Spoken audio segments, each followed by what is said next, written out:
I did want to talk to you about an article I was reading from Omari Sankofa because he caught up with Jalen Rose, and he had a very interesting quote from Jalen, and I think we could have a good discussion about it. So I'm going to read the quote for people that didn't don't subscribe to the Free Press. If you don't, you should. It's really cheap. I think it's like a buck or two a month.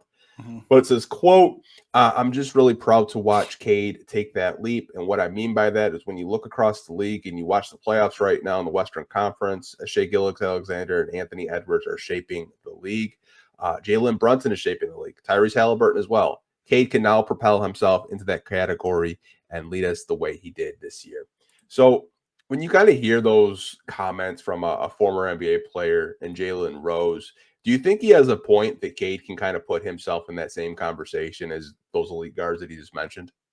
100%. I feel like now having some playoff experience under his belt, being battle tested in a tough 6-game series where the Pistons could have come out victorious if maybe just a couple things would have went a little different for him.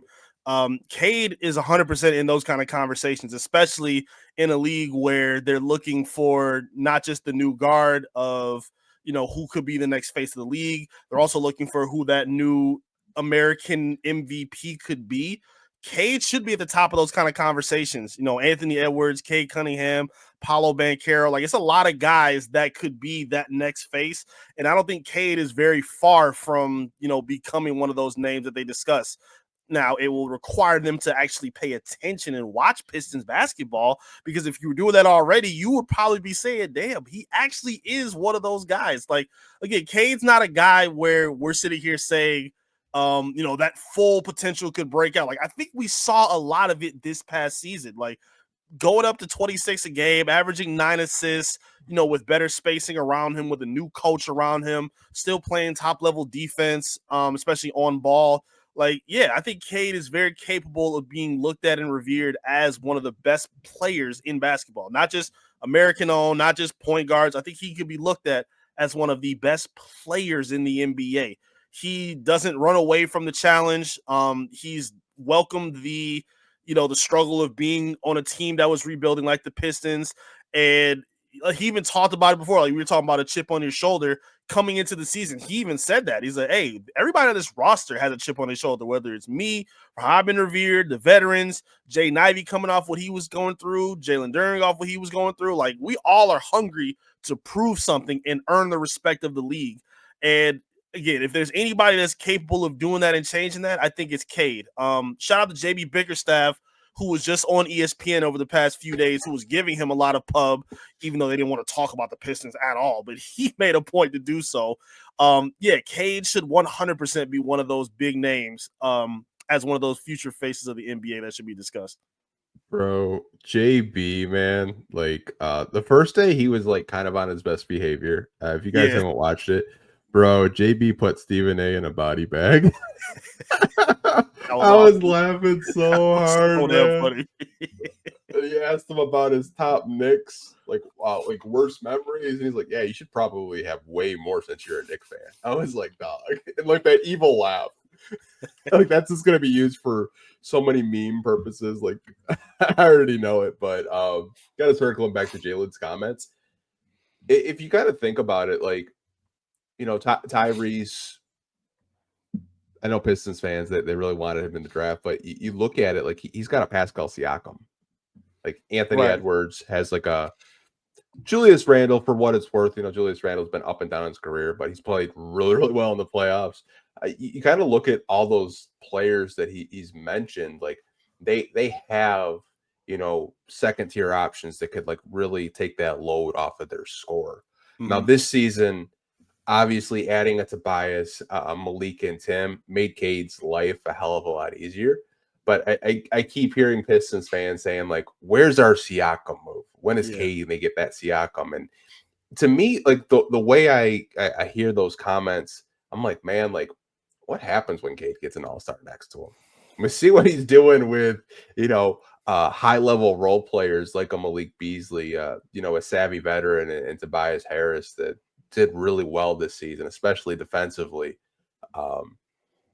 I think Cade can be in those same conversations. I think he can be those elite guards like we were just talking about earlier this season. Like he's what, second best point guard in the East, if not the best point guard in the East. Like I've seen people put Cade as a top 5 point guard. Like Yeah. Kendrick Perkins has him as a top 5 point guard already at 23 years old.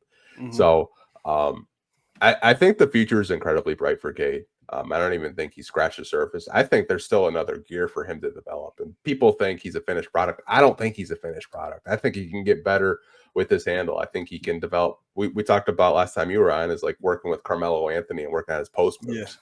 Yeah. Getting that 3-point percentage a little bit closer to the 40%, because I know he's more than capable of shooting the basketball at a high clip. So it gets me excited to know that you got a guy locked up for the next 5 years at 23 years old, and sky's the limit for him in terms of development. And hopefully this team and this organization can try to get him some help like Jalen Brunson has. I mean, look at all the help Jalen Brunson has to look around them, like Karl Anthony Towns, OG Anunoby, Mikal Bridges. Like, what happens if you kind of switch Cade Cunningham with Jalen Brunson? Like, how far does that team go? Like, it's honestly like really crazy and fun to think about. But hopefully Trajan and company can get Cade and this team securely in Eastern Conference Finals, like what we're watching right now.